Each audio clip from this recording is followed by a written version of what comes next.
अगर आप भी चाहते हैं JMK म्यूजिक का ऑडियो वीडियो सबसे पहले आप तक पहुंचे,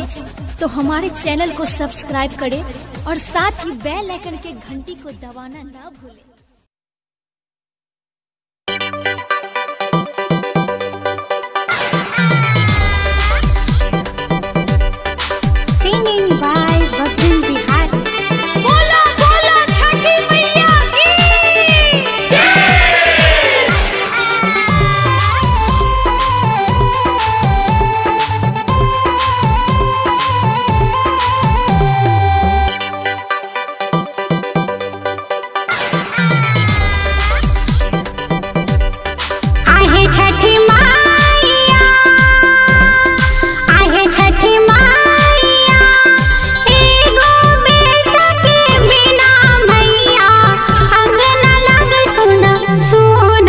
आगे बजनिया आगे बजनिया आगे छठी माई के कृपा हो तो खिलतौ अंगनामा कह रहता हूँ गे पूजनमा आगे बजनिया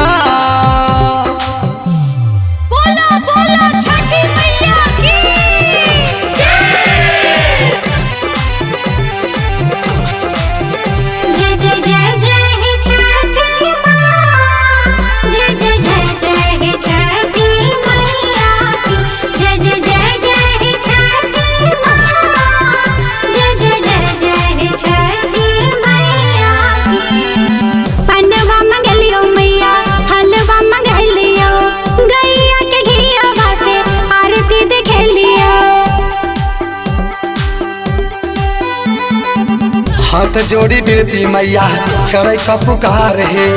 बांझिन के गोदी में रहो औलाद हे आहे छठी माईया एगो बेटा के बिना मैया अंगना लागे सोना सोना छठी आगे बजनिया आगे बजनिया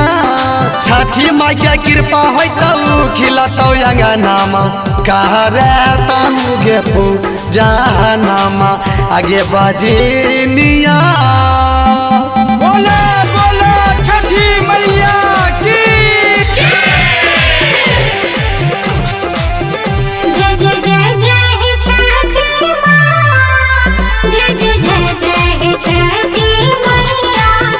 जय जय जय जय छठी माँ जय जय जय जय छठी मैया बाबा जन बिहारी गोल्डी गाबै छै भजन है एक बार मैया तू दे दा दर्शन है बबजन बिहारी गोल्डी गाबै छ भजन है एक बारी मैया तो दहो दर्शन है आहे छठी माईया एगो बेटा के बिना मैया अंगना लागे सोना सोना छै आगे बजनिया आगे बजनिया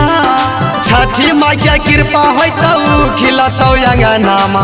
कह रहता हूँ गे पूजनमा आगे बजनिया।